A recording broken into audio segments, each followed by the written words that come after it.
Washington State is made up of 281 unique cities and towns. Some are small and rural, others are large and urban, but each one plays a vital role in the health and prosperity of our residents and our state. That's why the Association of Washington Cities works for all of the cities and towns in our state, providing advocacy, education, and services to help communities thrive. Learn more by visiting wacities.org.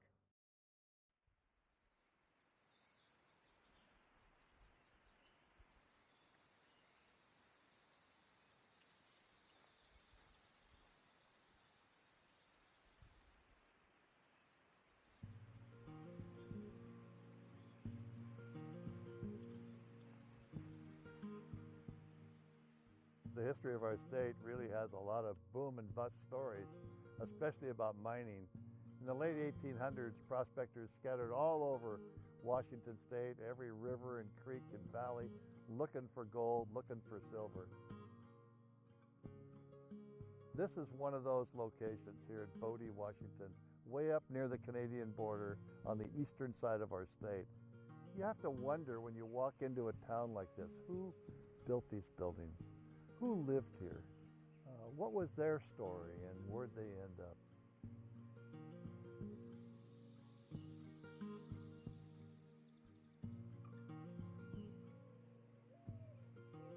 Just from what remains today, you know it must have been an exciting life. Over $1 million in gold was taken out of this town in this one mine. And the people here say that the creeks still run color, meaning they believe that there's still valuable gold hidden in these hills. Ghost towns are always interesting places, and this is just one of the ghost towns in our state. This one is one of my favorite places.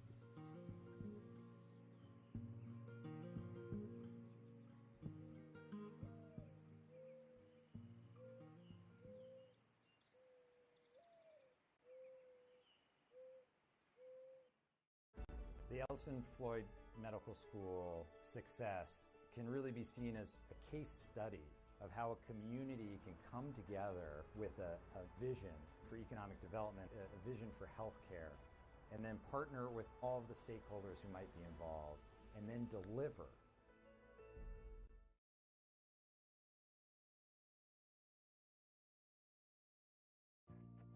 There's a place along the Columbia River that has brought jobs and new possibilities to our region for over 100 years. A place that serves as a gateway to our state, a global hub for industrial and marine business, and an economic driver for all of Vancouver. It's a place that protects critical habitat and works to keep our air and water clean. And it's redeveloping a historic marine terminal as a community gathering space for everyone to enjoy.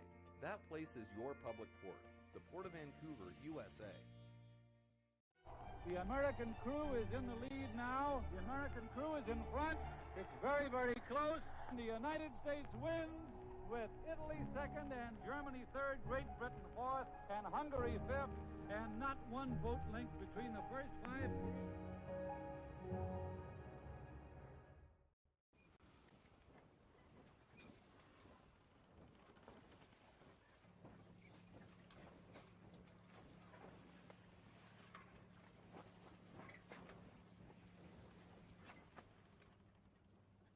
That of a handgun. The energy impacted and the damage to human flesh, including our children, can be twice and three times what a handgun does. Their rapid fire is done for one purpose, and that's to kill multiple humans as fast as humanly possible. There is no reason for their use in the state of Washington. No one needs an AR-15 to protect your family. You only need it to kill other families. And for that reason, we are taking action today. We are also taking action so people don't go out and buy a gun and 24 hours later take their life or someone else in a moment of impetuosity. And we're insisting that people have at least some safety training before they buy a firearm.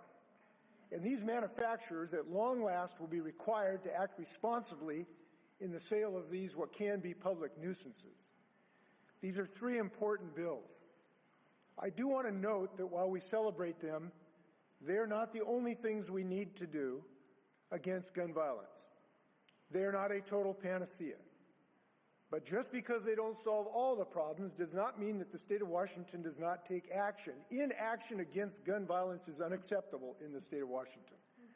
But we are also moving to make sure people have access to mental health and improving mental health access. We are moving in multiple ways. We are moving to provide more additional law enforcement officers that are well trained. And I'm happy the legislature has increased the criminal justice training system so we can have more officers on our streets. We are moving with prevention programs to help people prevent the causes of violence in our schools and in our streets. But these are three pivotal things. And I will just tell you, I saw folks with assault weapons and breaking through the governor's residence a year ago, but I'll tell you, we are not intimidated by the NRA. And I'm happy to say that. We are actually.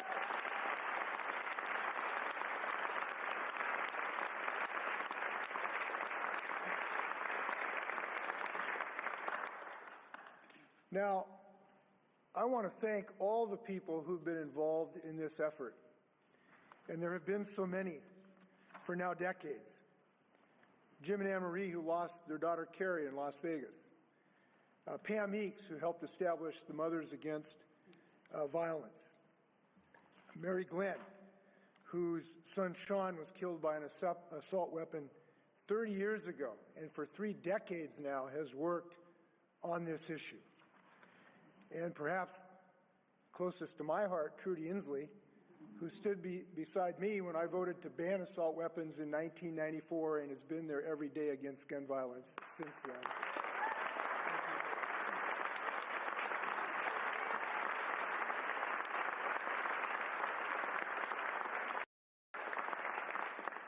I want to comment on that long journey that all these folks have been on that we're with today. And I think there's a cause to think about what we've done here in the state of Washington today that I think appropriately can inspire us in other missions, in other causes. And here's why I say that. Martin Luther King said, the arc of the moral universe is long, but it bends towards justice. And this has been a long journey. Trudy and I started in 1994. And that bill worked, by the way, because it reduced gun violence up to 70% reductions in mass murder while that bill was in practice. We know the safety training bill and the 10-day waiting period work. They effectively reduce gun violence. And we know that because they've worked in other states. So this has been a very long bending of the arc of the moral universe, but it does bend towards justice. And the victory we are celebrating today, I think, ought to be a victory for anyone involved in any long-term cause. Keep your head up. Keep your heart strong. Take inspiration for the people in this room who've really had another step forward for peace in the state of Washington. With that, I want to yield to a champion for a long time who's done a fantastic job as an Attorney General for the state of Washington, and that's Bob Ferguson. Bob.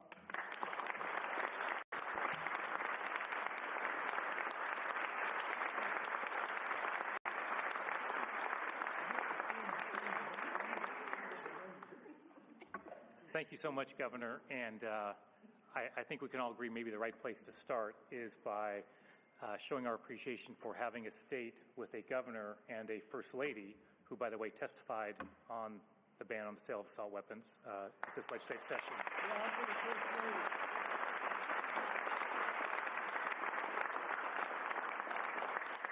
But many things have to happen for bills like this to get across the finish line. But it obviously starts with the fact that you need to have a governor who's willing to lead on that and bring us all together for a bill signing. So thank you to you, Governor, and First Lady Trudy Inslee. Thank you so much.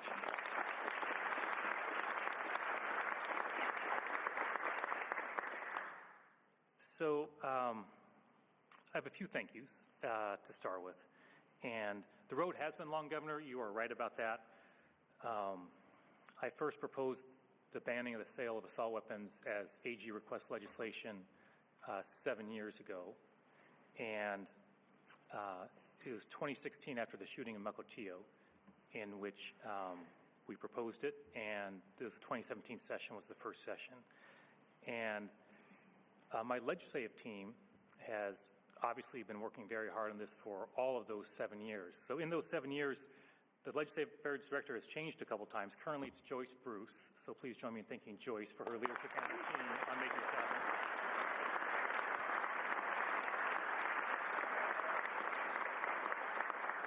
Joyce has a great team. Back in the beginning in 2016, my Legislative Affairs Director was Mike Webb, who is now Chief of Staff in the office. So Mike started this off at the beginning.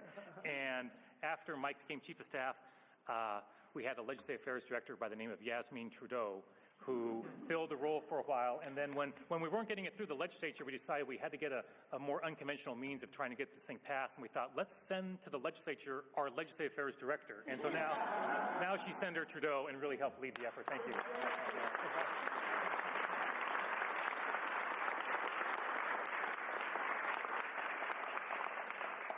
So after the shooting in Mukilteo, I had the great privilege to meet with Paul Kramer and others. Paul's here.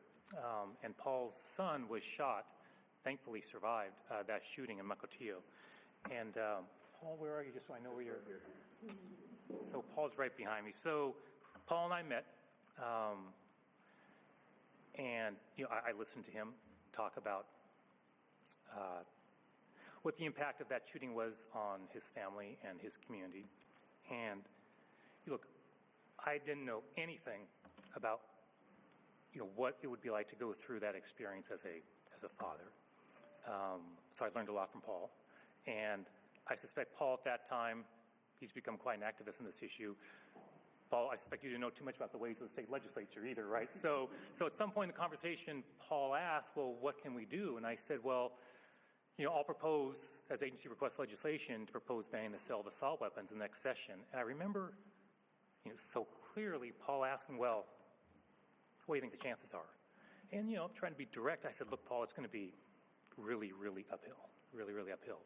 And I just kind of blurted out, maybe without thinking, I said, but you know what?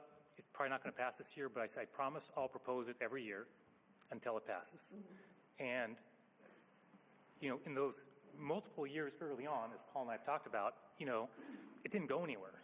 It wasn't getting out of committee. It wasn't going anywhere. And, Paul, to be honest, there were times when I thought, maybe it's just not going to happen. We've got other things we can work on that have a chance of getting passed. Maybe we just don't do it the third year or the fourth year or the fifth year. But Paul, I remember whenever I thought that way, I would remember my promise I made to Paul. And I tell you that story because there are so many people here who are not elected officials, and the role of elected officials is obviously critical, right? But I think all of us as elected officials appreciate how much, especially this movement, is dependent on grassroots supporters, organizations like the Alliance, Ceasefire, Grandmothers Against Gun Violence, and many others, and individuals who just wrote the letters, showed up at the rallies, did what they could do to support this. And so, Paul, I think you are one of many whose voice, I think, it certainly had a huge impact on me in sticking with this, and I know on many others as well. So to all the grassroots people here today, please give a round of applause from the elected officials to all of you.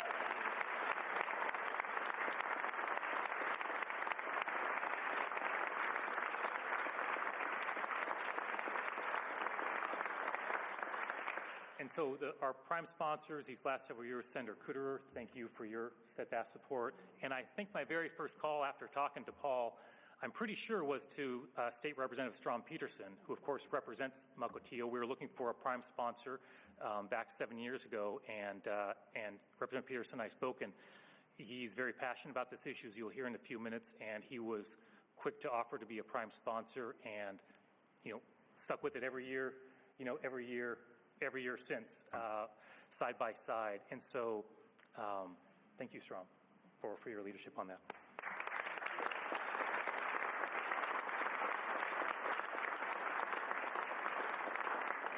So the governor mentioned there are a group of bills. One is another agency request legislation about making sure that gun sellers and manufacturers are accountable if they don't follow the rules in selling these weapons. I won't go into the details of that, but David Hackney, the State House, is a prime on the House side, and the next speaker, Jamie Peterson, State Senator, was the prime on the Senate side. And I've known Jamie a long, long time, back to our law firm days, and Jamie's just been, he's just really great to work with. He's thoughtful, he's smart, he knows what he's doing. One thing I've learned, he knows how to get a bill through the legislature, and it's just been a really wonderful partnership as well. The last thing I'll say before turning this to Jamie is that, we understand there will be lawsuits challenging the ban on the sale of assault weapons. My team told me I think one's been filed already, I think. That's to be expected, and that's their right. That's the way our system works. We're a nation of laws, and they have the right to challenge that. I will just remind them and everybody in this room that we have, in the AG's office, we defend all bills passed by the legislature and by the people through the initiative process, and we have defended a number of bills related to common sense gun reform, and our record so far is pretty good against the NRA and against the Second Amendment Foundation. We are undefeated, and we plan to keep that record intact. Thank you so much, everybody, for your support. And now, Jamie Peterson.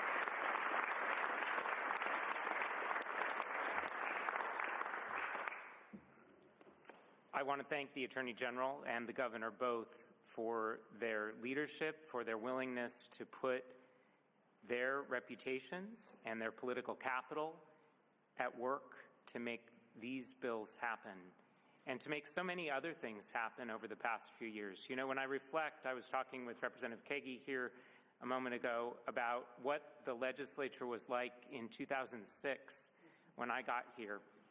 There were 38 members of the House Democratic Caucus who wrote a letter to Speaker Chop saying, don't bother bringing any gun control bills to the floor because we will vote against them. 6 years later, after Sandy Hook, Speaker Chop and then Senator Frocht and I met with Eric Liu and Nick Hanauer at the founding of the Alliance for Gun Responsibility, and they asked us, what are you going to do? What can you do? And we sort of said, well, gosh, I'm not sure, given the realities of the legislature, that we can do anything. But we'll try. And we tried with the bill that eventually became Initiative 594 after the Alliance for Gun Responsibility brought that to the ballot box. You know, at that time, the conventional wisdom was that support for gun responsibility measures was a mile wide but an inch deep. And the NRA was capable of incredible organizing and would turn out people in Olympia and then would turn out people in elections to make sure that folks who voted in swing districts for these kinds of bills would never come back to these halls. And I think the story of the last 10 years is a complete overturning of that idea. As the Grandmothers Against Gun Violence and the Moms Demand Action and the Alliance for Gun Responsibility built an astonishing coalition of people who have interacted with the voters through a series of initiatives and interacted with the legislature through a series of bills to ensure that we are doing everything that we can and consistently making progress toward reducing gun violence and preventing gun violence in our state. The bill that I was privileged to prime sponsor is one that's very much in line with my general approach to bills in the legislature.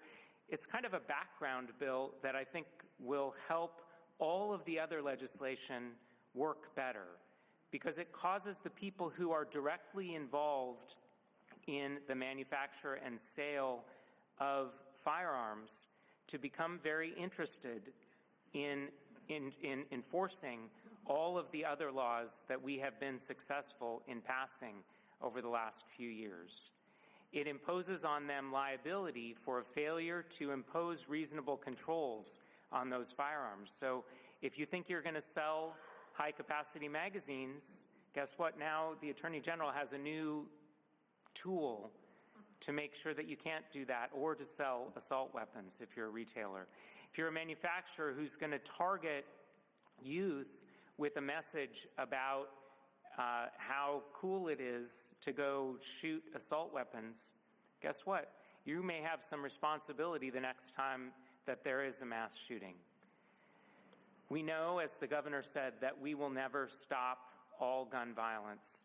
But I think as we have grown through the pandemic to have a greater appreciation for what it means to take a public health approach to this problem, to have a wide range of small measures, we know that we are saving lives.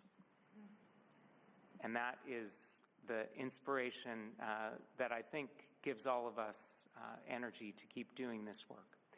I am pleased to turn the podium over now to my neighbor in Seattle, Representative Liz Berry, who has been absolutely tireless in advocating for a new policy that we haven't been talking about for 7 years, but this idea that there ought to be a long waiting period, 10 days at least, before somebody is able to purchase a firearm. She came to me in my office and said, "Pretty please, can you help get this through the Senate?" She really is very persistent and effective, and I'm delighted to introduce Liz Berry. Thank you.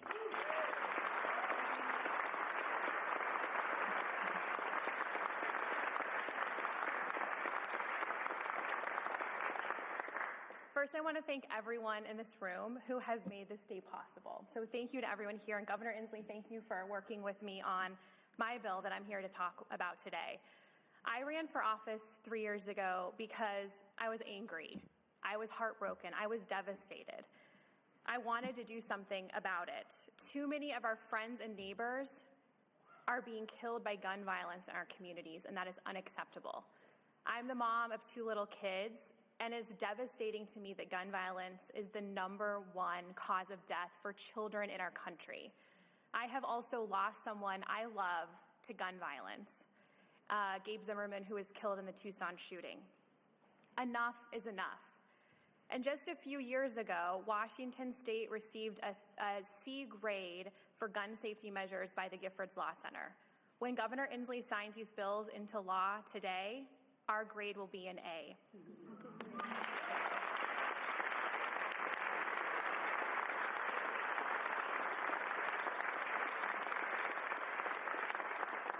But I'm here to talk about my bill 1143, which will implement a 10-day waiting period and mandatory safety training for all firearm purchases.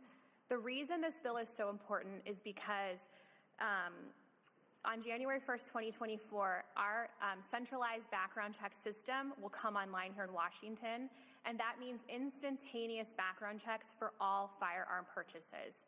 We know that this cooling off period is critical, that people who are in crisis, it really helps stop gun violence in these situations. We know that 50% of all suicides are committed by a firearm, and that the safety training is important because it will teach people critical information like safe storage, safe handling, and how to keep guns out of the hands of kids. 39% of firearm owners have never received a firearm safety training. This bill will save lives. I just want to end with this.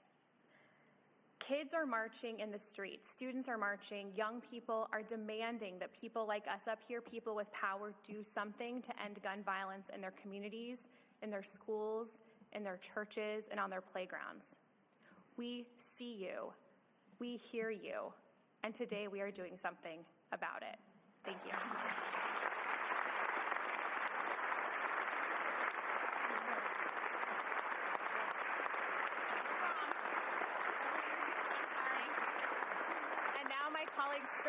Representative Strom-Peterson, my partner in all things. Wow, today's the day. See if I make it through this speech. Thank you, Governor. Thank you, Attorney General Ferguson. It's been a journey. Paul. So we're standing here today and just reflect on the crowd and those that have been standing with us. We can kind of get to go almost generationally. We have the grandmothers against gun violence who have been steadfast in their commitment to their families and their communities. And the sea of red with Moms Demand Action. Again, this grassroots support that has had my back and the backs of so many others as we did struggle to even get a hearing for some of these bills. But really, most importantly, as Representative Berry noted, are the kids. Pretty much every year I have the honor and opportunity of talking to Mrs. Titus's civics class at Mariner High School. And every year, and they come up with the best questions. But every year the #1 question is, what are you going to do about gun violence? every year. So many years, I didn't really have an answer. We're trying. We're working on some little things. Last year, I got to give a much bigger answer. We banned the sale of high-capacity magazines, thanks to the work, again, Bob Ferguson, my seatmate, Senator Leas. But this year,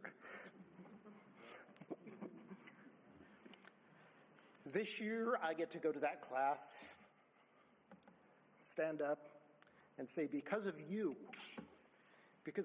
asking me that question, because of you marching in the streets, because of you refusing to go to class because your friends are dying across the country,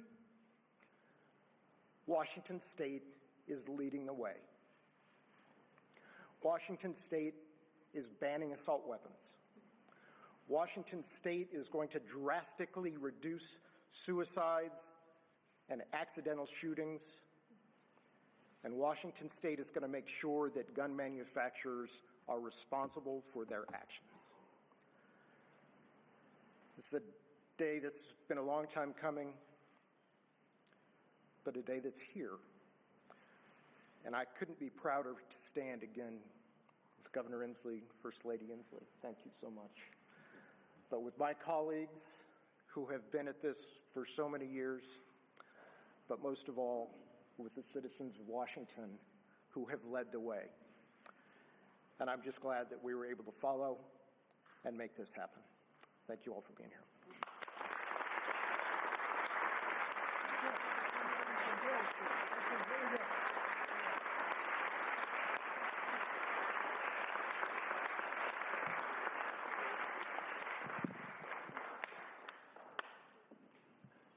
Okay, we're here for House Bill 1143. This bill establishes a 10-day waiting period and a safety training requirement for firearm purchases starting January 1st, 2024.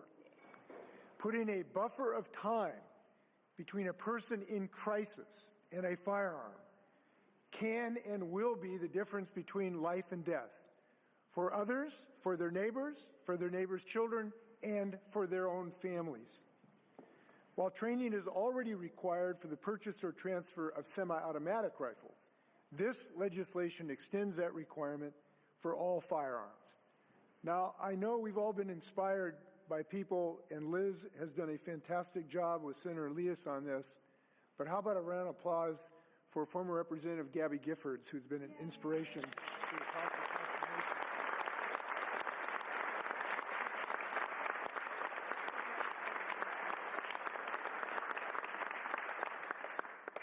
So we don't have a waiting period necessity for signing a good bill, so I'm signing this bill. So. Congratulations, everyone. Let's smile for the camera here just a second. All right, big smiles. Thanks. Oh, Andrew, you did a good job. Where's Liz? Where are you? Stand here. Wait, stand here. All right, thank you. Thank you, Governor. Thank you. All right. Okay, this is House Bill 1240. This bill prohibits the sale, import, distribution, or manufacture of any military-style assault weapon in the state of Washington starting today. I'm happy to say that, today.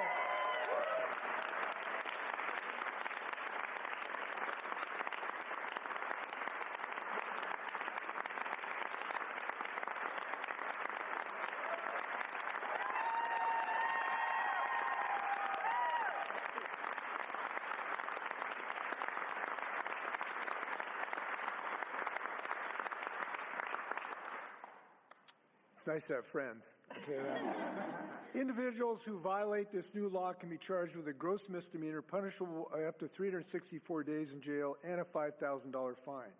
Firearm dealers have 90 days to sell or transfer their existing assault weapon inventory purchased before January 1, 2023. With my signature, we have become the 10th state in the country to adopt an assault weapons ban. And I do want to note that we lead the country in so many ways, and we are leading on this to have 3 bills. I'm not sure any state has ever taken 3 steps on one day that we have had. We know we need to continue this effort on a national basis, and our message and beacon from the state of Washington against the NRA is a national beacon for hope for the whole country. And I want to thank a few other folks who've worked on this for decades. A guy named Bill Clinton, who signed the original ban. A fellow named Joe Biden, who wants to finish the job, which I appreciate.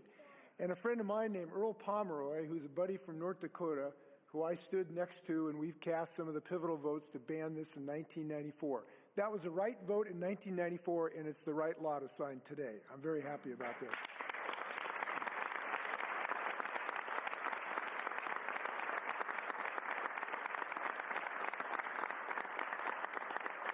We all want to thank Representative Peterson, who's the prime sponsor of this bill. His support has been unwavering. Representative Peterson first introduced the bill in 2017 after the Mukilteo mass shooting. We also want to thank Senator Cooter for great work and Attorney General Bob Ferguson, who's been indefatigable in his effort now for several years. Congratulations to everyone in this step forward. We know we have more work to do, but this is a great thing for the state of Washington. Congratulations.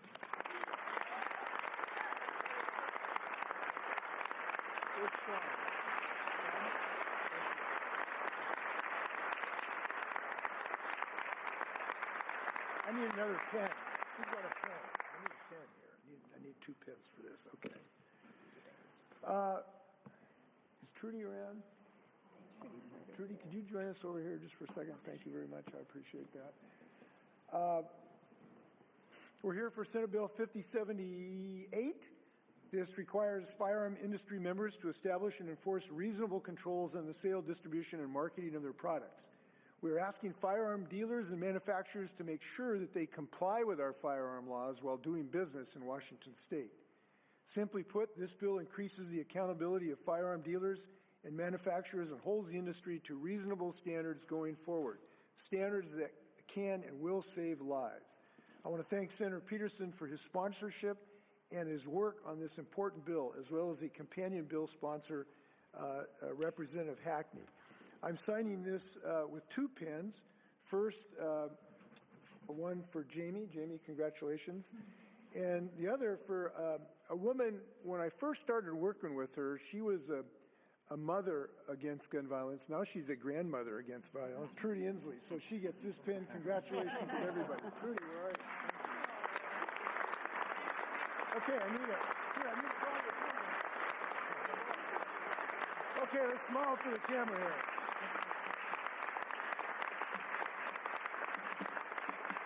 Okay, guys. Congratulations to everybody. Enjoy. Thanks, buddy. We're thinking of you and your daughter. What a great act of leadership. Thank you so much. Okay, party safely tonight, okay? Thank you very much. Here we go. Uh-oh.